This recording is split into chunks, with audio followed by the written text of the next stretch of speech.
इस वीडियो में हम 14 अप्रैल को हमारे टेलीग्राम क्यूज पर डले 50 क्वेश्चंस का एक्सप्लेनेशन देखेंगे और उस दिन के जो स्कोरर हैं सहर्ष 35, अतुल शुक्ला 32, सूरज 28।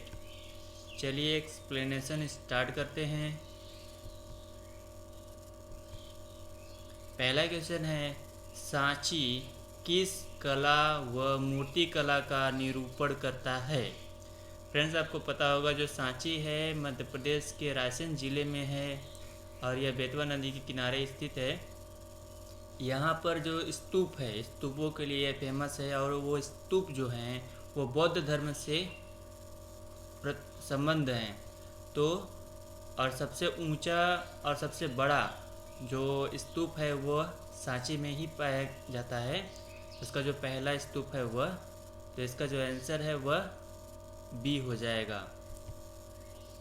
अगला क्वेश्चन है, चंद्रगुप्त के शासन विस्तार में किसने मुख्य रूप से मदद की थी। तो चंद्रगुप्त ने जो मौर्य वंश की स्थापना किया था वह चाणक्य जो उनके प्रधानमंत्री थे उनकी मदद से शासन विस्तार किया था। और जो चाणक्य है उनका नाम विष्णुगुप्त और कौटिल्य भी था। विष्णुगुप्त का जो अर्थशास्त्र जो रचना है राजनीति, अर्थनीति और कृषि समाज नीति यानी कि राजनीति से संबंधित एक पुस्तक है जो बहुत ही फेमस है। अगला क्वेश्चन है, कलिंग विजय के उपरांत अशोक महान ने निम्नलिखित किस धर्म को अंगीकार कर लिया था। तो कलिंग विजय के बाद जो अशोक ने बौद्ध धर्म को अंगीकार कर लिया था और बौद्ध धर्म की स्थापना गौतम बुद्ध ने किया था। और गौतम बुद्ध का जन्म लुम्बिनी में हुआ था। कब? 563 ईसा पूर्व में। और इनका जो महापरिनिर्वाण यानी कि जो देह त्याग था वह 483 ईसा पूर्व कुशीनगर में हुआ था। अगला क्वेश्चन है, MS वर्ड में स्पेलिंग को सही करने वाले सॉफ्टवेयर को क्या कहते हैं। तो जो MS वर्ड है उसमें स्पेलिंग करेक्शन के लिए जो सॉफ्टवेयर होता है उसे स्पेल चेक कहा जाता है। अगला क्वेश्चन है कि Kuchipudi is the dance form of which state. जो क्लासिकल डांस आर्ट हैं उनमें से एक है कुचिपुड़ी और यह आंध्र प्रदेश का क्लासिकल फोक डांस है। अगला क्वेश्चन है, आधा तीतर आधा बटेर का अर्थ क्या है। इसका अर्थ है कि बेमेल तथा बेढंगा होना। नेक्स्ट क्वेश्चन, निम्न आय समूहों को दिए गए अत्यल्प राशियों के ऋण क्या कहलाते हैं। तो जो माइक्रो क्रेडिट्स हैं उनको सूक्ष्म ऋण कहा जाता है और ये अत्यल्प राशि के ऋण होते हैं। इनको ग्रामीण, अर्धशहरी, शहरी क्षेत्रों में गरीबों को उनकी आय के स्तर को बढ़ाने और उनके जीवन स्तर में सुधार करने के लिए बहुत कम राशि की बचत और ऋण के रूप में प्रदान किया जाता है। अगला क्वेश्चन, बैंक की जो शाखाएं सीधे विदेशी मुद्रा विनिमय कारोबार फॉरेन एक्सचेंज रेगुलेशंस का कार्य करती हैं उनको विदेशी मुद्रा के क्या कहा जाता है। उनको ऑथराइज्ड डीलर कहा जाता है। अगला क्वेश्चन है, भारत में प्रथम आम चुनाव किस वर्ष किए गए थे।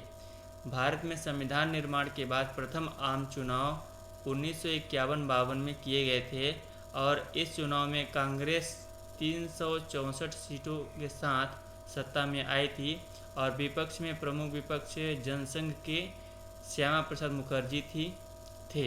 बाकी भीमराव अंबेडकर अनुसूचित जाति महासंघ पार्टी जिसे रिपब्लिकन पार्टी का नाम दिया गया था, आचार्य कृपलानी किसान मजदूर प्रजा परिषद, राम मनोहर लोहिया और जयप्रकाश नारायण समाजवादी पार्टी और भारतीय कम्युनिस्ट पार्टी से संबंधित थे। नेक्स्ट क्वेश्चन, भारत में मतदान की आयु सीमा को 21 वर्ष से घटाकर 18 वर्ष कब कर दिया गया था?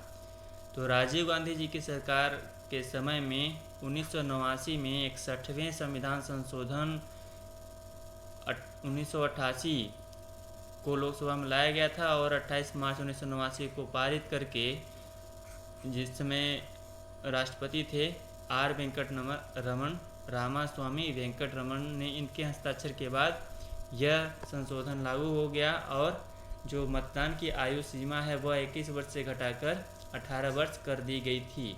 और किस अनुच्छेद में संशोधन किया गया? अनुच्छेद 326 में, जिसमें वोट डालने की न्यूनतम आयु निर्धारित बताई गई है।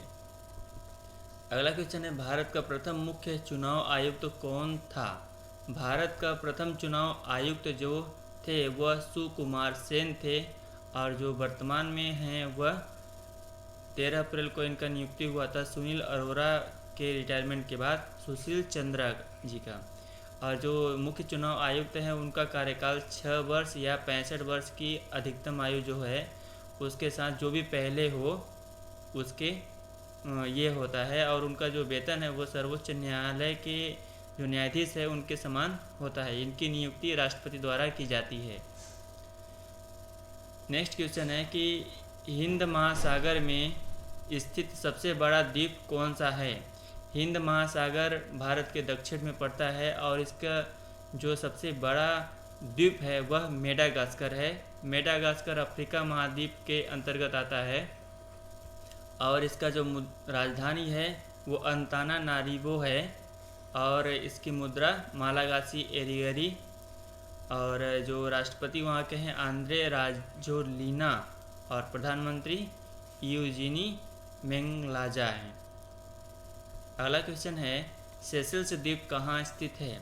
तो सेशल्स द्वीप भी हिंद महासागर में ही स्थित है जो अफ्रीका महाद्वीप के अंतर्गत आता है। इसकी राजधानी विक्टोरिया है।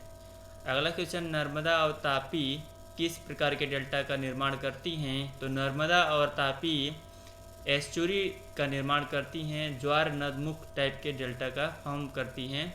और यह एक प्रकार का डेल्टा होता है जिसमें नदियाँ, वैसे बेसिकली क्या होता है जब डेल्टा का निर्माण करती हैं तो अपने साथ जो मिट्टी और गाद एक साथ ले आती हैं और अपने मुहाने पर जहाँ पर वो समुद्र में मिलती हैं वहाँ पे जमा कर देती हैं। लेकिन इनके साथ ऐसा नहीं है, इनके रास्ते पहले से ही बने हुए हैं जो ब्लॉक पर्वत हैं उनके माध्यम से, तो इनका जो रास्ता है वह सीधे समुद्र में जाकर के मिल जाता है और समुद्र का पानी भी इनके कुछ मुहाने तक आ जाता है। तो इस प्रकार के डेल्टा को ज्वार नदमुख डेल्टा यानी एस्चुरी कहा जाता है। अगला क्वेश्चन है, मान लीजिए भारतीय रिजर्व बैंक रेट जो इनका बेस रेट है वो 1% घटा देता है तो इसका प्रभाव क्या होगा? अगर रिजर्व बैंक ऑफ इंडिया 1% जो अपना रेट घटा देता है बैंक रेट, इसका मतलब यह है कि जो कमर्शियल बैंक्स हैं इनके पास ज़्यादा पैसा आ जाएगा और ज़्यादा पैसा आने से ये मार्केट में जो लोन डिस्ट्रीब्यूट करते हैं ऋण, वह ज़्यादा मात्रा में दे पाएंगे, यानी कि बाज़ार में जो धन की उपलब्धता है वह ज़्यादा होगी, यानी कि more cash in the market हो जाएगा। आंसर होगा बी। अगला क्वेश्चन है कि किसी साधारण लोलक की लंबाई 4% बढ़ा दी जाए तो उसका आवर्तकाल क्या होगा?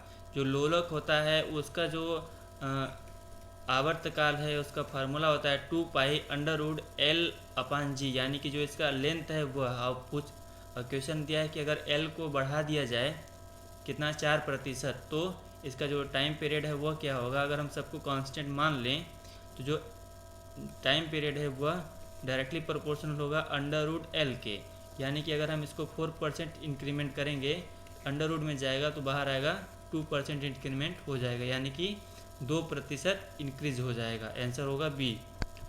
अगला क्वेश्चन है कि हुक का जो सिद्धांत है निम्नलिखित में से किससे संबंधित है? जो हुक्स थ्योरी है यह स्ट्रेस जो होता है प्रतिबल उसके प्रोपोर्शनल होता है स्ट्रेन के, यानी विकृति के। तो स्ट्रेस और स्ट्रेन के जो डायरेक्टली प्रोपोर्शनल होता है और जो इलास्टिक लिमिट के अंतर्गत यह सारी चीज़ें होती हैं तो ये प्रत्यास्थता से संबंधित है।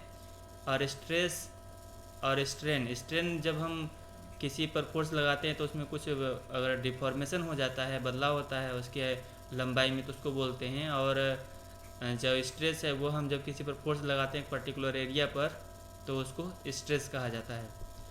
अगला क्वेश्चन है, एक द्रव बूंद गोलीय आकार धारण कर लेता है। A fruit drop forms a round shape वाई। यह होता है जब उसका सरफेस टेंशन के कारण, सरफेस टेंशन का एक क्या है कि किसी भी लिक्विड की एक प्रॉपर्टी होती है जिसके अंतर्गत कोई भी लिक्विड कम से कम सरफेस कवर करने की कोशिश करता है, कम से कम उसका जो एरिया है, क्षेत्रफल, वह घेरने का प्रयत्न करता है। तो यह जो गुण है वह उसके सरफेस टेंशन के कारण होता है। आंसर है इसका पृष्ठ तनाव के कारण ए। पृष्ठ तनाव के कारण ही इसके जो एग्जाम्पल्स हैं इसको पॉज करके आप पढ़िएगा कि सुई जो है, पतली सुई, उसको पानी में तैराई जा सकती है। साबुन डिटर्जेंट में जो जल है उसका पृष्ठ तनाव कम कर देता है, जल का साबुन डिटर्जेंट, जिसकी वजह से जो कपड़े हैं वो उनका मैल आसानी से छूट जाता है। और जो साबुन है उनके जो बुलबुले हैं वह बड़े होते हैं, बनाए जा सकते हैं। और मच्छरों के लार्वा ख़त्म करने के लिए पानी में मिट्टी का तेल छिड़का जाता है। और जो गर्म सूप है उसको गर्म करके पिया जाता है, यानी कि उसका स्वाद ज़्यादा हो जाए, क्योंकि जो पृष्ठ तनाव कम होगा तो वो जीभ में पूरी तरह से फैल पाएगा। और पृष्ठ तनाव के कारण ही पानी से जो शेविंग ब्रश है उसको निकालते हैं तो उसके जो बाल हैं आपस में रेजेस, वह आपस में चिपक जाते हैं। और लहरों को शांत करने के लिए उन पर तेल छिड़का जाता है ताकि पृष्ठ तनाव कम हो जाए और लहरें ज़्यादा क्षेत्रफल कवर न कर पाएँ। अगला क्वेश्चन है कि द्रव में आंशिक या पूर्णतः डूबे हुए किसी ठोस द्वारा प्राप्त उछाल, यानी यहाँ पे बॉयंसी की बात कर रहा है। जो कोई लिक्विड है वहाँ अगर हम उसमें लिक्विड में कोई बॉडी डाल देते हैं तो बॉडी डालने से बोल रहा है कि उसकी जो बॉयंसी है वो उसमें कितना उछाल आएगा। तो बॉयंसी फोर्स जो होता है वो प्लावन बल, इसका एक गुण होता है कि पानी का, जिसमें वह उसके अंदर कोई बॉडी अगर डाली जाए तो वो उसको ऊपर की ओर धकेलती है। तो इसमें जो उछाल है वो कितना होगा यह पूछ रहा है। तो बॉडी जो भी है अगर पानी के अंदर जितनी है और जितनी मात्रा पानी की ओर वहाँ से डिस्प्लेस कर रही है तो उस पानी के मात्रा के बराबर ही एक बल लगेगा जो ऊपर की तरफ लगेगा। तो इसका जो आंसर हो जाएगा कि ठोस द्वारा हटाए गए द्रव की जो मात्रा है उसी के बराबर उसमें उछाल आएगा। तो आंसर होगा ए। अगला क्वेश्चन है, तरंग का वेग आवृत्ति तथा तरंग दैर्ध्य से संबंध दिया जाता है। तो जो तरंग का वेग है वह आवृत्ति और तरंग दैर्ध्य के गुणनफल के बराबर होता है, यानी कि वेग जो आवृत्ति है और जो तरंग दैर्ध्य है उसके गुणनफल के बराबर होगा। वेग का जो एसआई मात्रक होता है क्या होता है, मीटर प्रति सेकेंड, और जो आवृत्ति है वो प्रति सेकेंड होता है। और जो एंगस्ट्रॉम में इसकी यूनिट मेजरमेंट किया जाता है जो तरंग दैर्ध्य है। तो लेकिन एंगस्ट्रॉम भी क्या है, डिस्टेंस की एक यूनिट है, यानी कि मीटर की। तो इस तरह से दोनों बराबर हो जाते हैं। तो जो वेग है वह किसी तरंग का उसकी आवृत्ति और तरंग दैर्ध्य के गुणनफल के बराबर होता है। वेंचुरीमीटर से क्या ज्ञात किया जाता है। वेंचुरीमीटर बेसिकली जो किसी लिक्विड का फ्लो होता है किसी पाइप में, तो उसमें उसके स्पीड का जो प्रवाह होता है किसी लिक्विड का, उसको मेजर करने के लिए यूज होता है। तो वेंचुरीमीटर द्रव की प्रवाह का मेजरमेंट करता है, फ्लूइड फ्लो का मेजरमेंट। वायु की जो आर्द्रता है वो हाइग्रोमीटर से, पवन की गति एनीमोमीटर से, और द्रव की जो श्यानता है विस्कोसिटी विस्कोमीटर से ज्ञात की जाती है। नेक्स्ट क्वेश्चन, यांत्रिक तरंगें संचारित होती हैं। जो मैकेनिकल वेव्स हैं वह उनको संचारित होने के लिए एक माध्यम की ज़रूरत पड़ती है, यानी कि वह माध्यम ठोस, द्रव, गैस कुछ भी हो सकता है वह। तो ठोस, द्रव, गैस, इन सभी में जो मैकेनिकल वेव्स हैं वह संचारित हो सकती हैं, यानी कि ट्रांसमिट हो सकती हैं। लेकिन जो गैर यांत्रिक तरंगें होती हैं, जैसे विद्युत तरंगें, जैसे प्रकाश तरंगें होती हैं, इनको ट्रांसमिट होने के लिए किसी माध्यम की ज़रूरत नहीं पड़ती है, यानी कि यह अंतरिक्ष यानी कि वैक्यूम में भी यह ट्रांसमिट हो सकती हैं। नेक्स्ट क्वेश्चन है, विद्युत चुम्बकीय तरंगों की चाल होती है। जो विद्युत चुम्बकीय तरंगें होती हैं प्रकाश तरंगों के ही समान होती हैं, और प्रकाश तरंगों की चाल जितनी होती है स्पीड निर्वात में, उतनी ही विद्युत चुम्बकीय तरंगों की भी स्पीड होती है, यानी कि 3 × 10⁸ मीटर प्रति सेकेंड। और जो विद्युत चुम्बकीय तरंग है वह प्रकाश चाल की तरंग के जो सूर्य का प्रकाश है उसके चाल के बराबर होती है। अगला क्वेश्चन है कि निम्नलिखित में से कौन सी तरंगें शून्य स्थान में संचारित नहीं हो सकती हैं। यहाँ शून्य स्थान का मतलब होता है वैक्यूम, जहाँ पे हवा या वायुमंडल ना हो, वहाँ पे जो ध्वनि तरंगें हैं वह नहीं हो सकती हैं, क्योंकि ध्वनि तरंगे क्या है, यांत्रिक तरंगे हैं, मैकेनिकल वेव्स हैं। बाकी जो ये ऊष्मा तरंगे और प्रकाश तरंगे, इलेक्ट्रोमैग्नेटिक तरंगे, यह गैर मैकेनिकल यानी कि अयांत्रिक तरंगे हैं। तो इसमें ये वैक्यूम में ट्रांसमिट हो सकती हैं, ध्वनि तरंगे ट्रांसमिट नहीं हो सकती हैं। और जो ध्वनि तरंगे हैं ये जितना माध्यम की सघनता ज़्यादा होगी है, जैसे ठोस में सबसे ज़्यादा होती है, और इसके बाद जितना उनकी सघनता धीरे धीरे कम होती जाएगी वह जैसे वायु में सबसे कम हो जाएगी। अगला क्वेश्चन है कि यदि लिफ्ट से नीचे उतरते समय लिफ्ट का त्वरण गुरुत्वीय त्वरण से अधिक हो जाए तो लिफ्ट में जो व्यक्ति है वो क्या होगा। कोई अगर लिफ्ट है वह अपने एक सामान्य गति से नीचे आ रहा है, यानी कि गुरुत्वीय त्वरण के नीचे आ रहा है।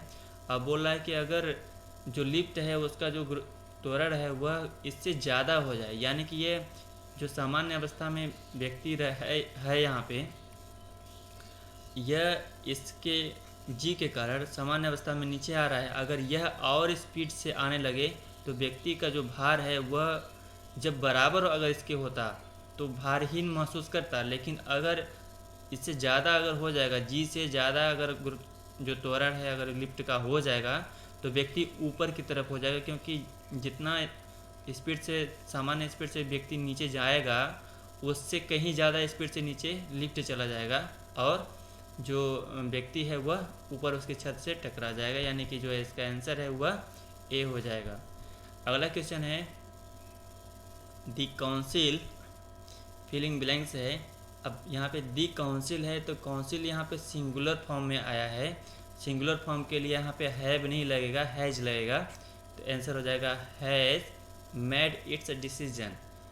जब इस तरह का जो कलेक्टिव नाउन्स होते हैं, जो समूहवाचक संख्याएं होती हैं, अगर वो आती हैं तो एक वजन के साथ आती हैं, लेकिन उनमें अगर ये देखा जाए कि उनके जो मेंबर्स की बात किया जाए, जैसे कि अगर हम कमेटी मेंबर्स करें या फिर काउंसिल मेंबर्स की बात करें तो वहाँ पे जो मेंबर्स हैं वह प्लूरल फॉर्म में आएंगे। अगला क्वेश्चन है कि back in my native place I है यहाँ पे, तो या तो मतलब जो हैव है वो चीज़ें आएंगी, हैव या हैड। ठीक है, देखते हैं आगे कि अ स्मार्टफोन, वहाँ भी यानी कि बोला है कि वापस अपने मूल स्थान पर मेरे पास क्या था, मतलब स्मार्टफोन नहीं था। तो डिड नॉट हैव की अगर बात कर रहा है तो डिड नॉट या जो रहता है डिड नॉट, तो डिड नॉट हैव क्या है, डिड नॉट हैव यहाँ पे होगा। जो डिड है वो एक तरह से बात करता है पास्ट इंडेफिनिट की, तो पास्ट इंडेफिनिट में जब डिड लग जाता है तो जो उसका वर्ब है वह अपने मूल रूप में आ जाता है, और जब डिड नहीं रहता है तो जो उसका वर्ब है वह सेकेंड फॉर्म में रहता है। तो यहाँ पे डिड हैव हो जाएगा, मेरे पास स्मार्टफोन नहीं था। अगला क्वेश्चन है कि choose A correct sentence. Correct sentence जब हम इसमें देखेंगे तो लिखा है कि when I woke up he has already eaten breakfast. तो यहाँ पे ही के बाद हैज़ ऑलरेडी ईटेन ब्रेकफास्ट लिखा है, और नेक्स्ट है कि when I wake up he had already eaten breakfast. यहाँ पे ही हैज़ है, यहाँ पे ही हैड है, तो यहाँ पे ये देखते हैं ही हैज़ जो है यह प्रेजेंट परफेक्ट टेंस की बात कर रहा है, और जो यहाँ पे हैड है वह पास्ट परफेक्ट टेंस की बात कर रहा है तो इसमें जो दो सेंटेंस हैं, पहला सेंटेंस है पास्ट इंडेफिनिट और दूसरा सेंटेंस है पास्ट परफेक्ट। तो एक कंडीशन होती है जहाँ पे अगर पहला सेंटेंस पास्ट इंडेफिनिट यानी कि सिंपल पास्ट में हो तो दूसरा सेंटेंस जो है पास्ट परफेक्ट में होना चाहिए। यानी कि जब मैं उठा उससे पहले ही नाश्ता कर लिया था, तो यहाँ पे बी करेक्ट आंसर हो जाएगा। अगला क्वेश्चन है कि I the medicine prescribed by the doctor for a week. Perfect in continuous की बात हो रही है नाउ अब से, तो परफेक्ट कंटिन्यूस में आई के बाद हो जाएगा आई हैव बीन टेकिंग, तो बी आंसर हो जाएगा बाकी जो अगला स्टेटमेंट है उसके अकॉर्डिंग। अगला क्वेश्चन है कि यू एंड आई, तो इस तरह के सेंटेंस में जो ये लास्ट वाला जो टर्म होता है उसके अकॉर्डिंग यहाँ पे हेल्पिंग वर्ब और जो वर्ब होते हैं, तो जो इसका आंसर हो जाएगा I have fulfilled the obligation, यानी कि आपने और मैंने दायित्व को पूरा किया है। अगला एप्टी रीजनिंग का क्वेश्चन है कि जो कोई कागज़ है उसको फोल्ड किया जाता है, तो जब उसको खोलेंगे, फोल्ड करने के बाद उसमें पंच करेंगे, पंच करने के बाद जब उसको खोलेंगे तो किस तरह की आकृति बनेगी। यहाँ पे फ्रेंड्स देख रहे हैं कि ये जो एक कॉर्नर है इसको फोल्ड करके यहाँ पे लाएगा, इस कॉर्नर को यहाँ पे लाएगा और जो पंच है वहाँ पे बीच में किया गया है। पंच को बीच में करने के बाद जब हम खोलेंगे यानी कि साफ दिख रहा है कि जो ये पंच है इस कॉर्नर के यहाँ पे आएगा और किस तरह से आएगा, इस तरह से आएगा।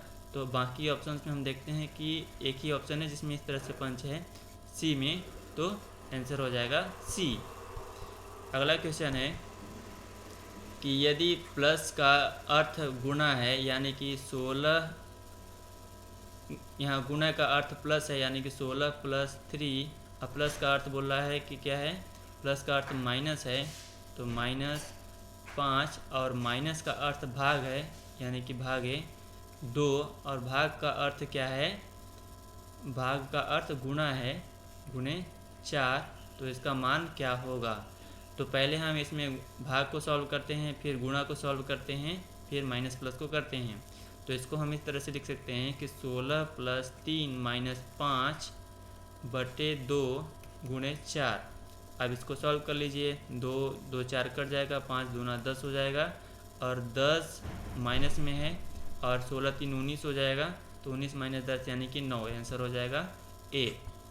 अगला क्वेश्चन है कि दिए गए विकल्पों में जो विषम है उनको ज्ञात करिए। तो विषम यानी कि तीन ऑप्शंस ऐसे हैं जो एक दूसरे में समानता रखते हैं और जो एक ऑप्शन ऐसा है जो समानता नहीं रखता है। तो A to Z तक जो इसके नंबर होते हैं उनको अगर आपको ध्यान में हो तो आप इसको आसानी से कर पाएंगे। जैसे Z है तो Z के बाद, जैसे A के बाद अगर हम इसे देखें कि Z लास्ट टर्म है, उससे पहले अगर हम फिर से स्टार्ट करें तो A है, इसके बाद B है, फिर C है, फिर D है, इस तरह से देखें। तो यहाँ पे पहला जो टर्म है वह है Z, फिर दूसरा टर्म है B और पहला टर्म है D, यानी कि एक के बाद गैप किया गया है और गैप करने के बाद अगला जो टर्म है उससे पहले वाला उसको देखा गया है। तो D के बाद A को, मतलब D के बाद C को गैप किया गया, B आया, फिर Z आया A को गैप करके।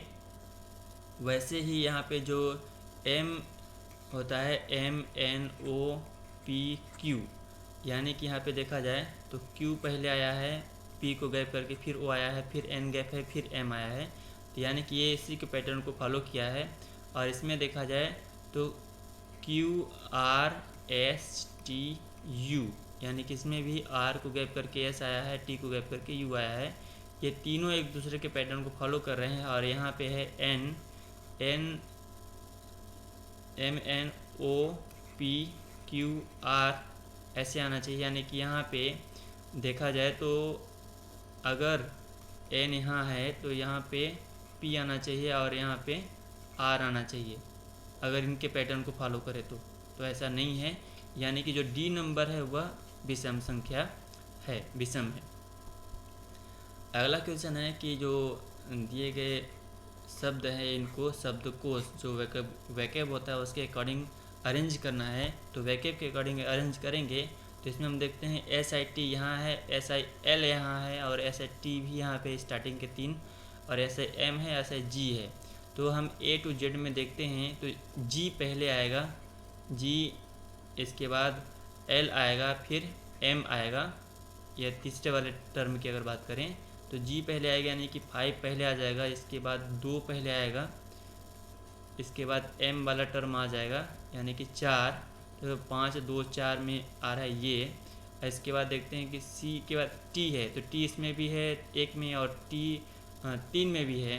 इसके बाद फिर U है चौथा स्थान पे U और इसके बाद T है तो U बाद में आएगा, T पहले आ जाएगा यानी कि 3 4 के बाद आ जाएगा और 1 बाद में आएगा। तो आंसर C हो जाएगा आंसर। अगला क्वेश्चन है कि ये जो श्रृंखला दी गई है संख्याओं की, इनमें एक पद गलत है और एक गलत वाला जो है वो रॉन्ग वाला वह कौन सा है। तो हम इनमें से देखते हैं कि ये अलग अलग जो पद हैं, तो अगर हम क्या गलत है क्या सही है इसको देखने के लिए एक बार नज़र दौड़ाएं अगर, तो यहाँ पे 3 है, यहाँ पे 4 है, यहाँ पे 5 है, हम ये देख ले रहे हैं। और 5 के बाद जो है इसका स्क्वायर है एक बार, फिर इसका क्यूब है यानी कि 25 है और 125 है, और 4 के बाद इसका स्क्वायर है, फिर इसका क्यूब है। तो वैसे ही 3 के बाद इसका स्क्वायर और इसका क्यूब होना चाहिए यानी कि 10 की जगह पे 9 होना चाहिए, तो ये करेक्ट होता। इसलिए जो 10 है ये गलत है, यहाँ पे रॉन्ग है, तो आंसर हो जाएगा C। अगला क्वेश्चन है कि बाराबती स्टेडियम जो है वह कहाँ अवस्थित है। तो बाराबती स्टेडियम कटक उड़ीसा में अवस्थित है। अगला क्वेश्चन है ग्रीन पार्क स्टेडियम कहाँ है। तो green park stadium Kanpur Uttar Pradesh में स्थित है।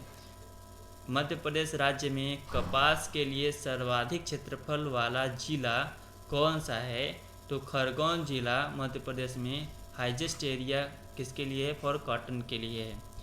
नेक्स्ट क्वेश्चन है कि paddy research centre has been established in Madhya Pradesh state, कहाँ पे है, पैडी बड़वानी में, बड़वानी डिस्ट्रिक्ट में है। नेक्स्ट क्वेश्चन है कि which district group produces the most mustard in Madhya Pradesh. Madhya Pradesh में सर्वाधिक सरसों का उत्पादन किस जिले समूह में होता है, भिंड मुरैना में होता है, चंबल संभाग के क्षेत्र में।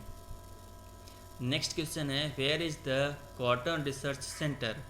कॉटन रिसर्च सेंटर कहाँ पे, खरगोन में, जहाँ पे सबसे ज़्यादा कॉटन प्रोड्यूस होता है। अगला क्वेश्चन है कि मध्य प्रदेश देश में किस फसल का उत्पादन सर्वाधिक होता है। मध्य प्रदेश यहाँ देश नहीं राज्य होगा, तो मध्य प्रदेश राज्य में किस फसल का सर्वाधिक उत्पादन होता है। तो आपको पता है कि मध्य प्रदेश सोया प्रदेश कहा जाता है, इसलिए सोयाबीन का उत्पादन यहाँ पे सबसे ज़्यादा होता है। मध्य प्रदेश राज्य में मवेशियों के लिए चारा बनाने का जो संयंत्र है वह कहाँ पे स्थापित किया गया है, वह धार में किया गया है। धार इंदौर के पास एक ज़िला है। पीथमपुर यहाँ का जो मध्य प्रदेश का सबसे ज़्यादा औद्योगिक नगरी है, डेट्रॉइट कहा जाता है भारत का, वह धार में स्थित है। अगला क्वेश्चन है कि मध्य प्रदेश राज्य का सर्वाधिक शुद्ध कृषि भूमि वाला जिला कौन सा है। तो सर्वाधिक शुद्ध भूमि जो मोस्ट प्योर एग्रीकल्चर लैंड है वह उज्जैन है। अगला क्वेश्चन है कि मध्य प्रदेश राज्य के किस जिले में न्यूनतम कृषि योग्य भूमि है। तो वह मंडला में है। अगला क्वेश्चन उत्तर प्रदेश के मुख्यमंत्री योगी आदित्यनाथ ने निम्न में से किस रिटायर्ड जस्टिस को उप लोकायुक्त नियुक्त किया है। तो फ्रेंड्स जो राज्य है उसमें उप लोकायुक्त लोकायुक्त होते हैं और जो सेंट्रल गवर्नमेंट है उसमें लोकपाल होते हैं। तो जो सुरेंद्र कुमार यादव हैं इनको उत्तर प्रदेश का उप लोकायुक्त नियुक्त किया गया है। नेक्स्ट क्वेश्चन है कि IPL इतिहास में 350 छक्के लगाने वाले पहले खिलाड़ी निम्न में से कौन बन गए हैं। तो IPL के इतिहास में जो क्रिस गेल हैं यह 350 छक्के लगाने वाले पहले खिलाड़ी बन गए हैं। नेक्स्ट क्वेश्चन है कि इनमें से देश के अगले मुख्य चुनाव आयुक्त किससे नियुक्त किया गया है। तो सुशील चंद्रा जी को 13 अप्रैल को अगला मुख्य चुनाव आयुक्त नियुक्त किया गया है। इनकी नियुक्ति राष्ट्रपति करते हैं और कार्यकाल 6 वर्ष या 65 वर्ष जो भी अधिक होता है। अगला क्वेश्चन है कि केंद्र सरकार ने नागालैंड में नागा समूहों के साथ हुए संघर्ष विराम समझौते को कितने वर्ष के लिए बढ़ा दिया है? तो यह 1 वर्ष के लिए बढ़ा दिया है सीज फायर एग्रीमेंट को। नेक्स्ट क्वेश्चन है कि जो यूएई है कि पहली महिला अंतरिक्ष यात्री, यूएई जो अरब स्टेट होते हैं, अरब स्टेट्स, अरब के जो पेनिनसुला है, प्रायद्वीप है, उनमें एक देश है यूएई, यूनाइटेड स्टेट अमीरात। तो यह कि पहली महिला अंतरिक्ष यात्री के रूप में किसे नामित किया गया है? तो नोरा अल मात्रोसी को जो यूएई के फर्स्ट फीमेल एस्ट्रोनॉट के रूप में नामित किया गया है। फ्रेंड्स, 14 अप्रैल का जो रिपोर्ट कार्ड है वह है, जो टॉपर्स हैं वो सहर्ष 35, अतुल शुक्ला 32, सूरज 28, ममता 14, मानसी 14, ज्योति 10 एंड गीतू 6। तो फ्रेंड्स, इस वीडियो में इतना ही। अगले वीडियो में हम उस दिन के 50 क्वेश्चंस के एक्सप्लेनेशन के साथ उपस्थित होंगे। तब तक के लिए धन्यवाद। Thank you.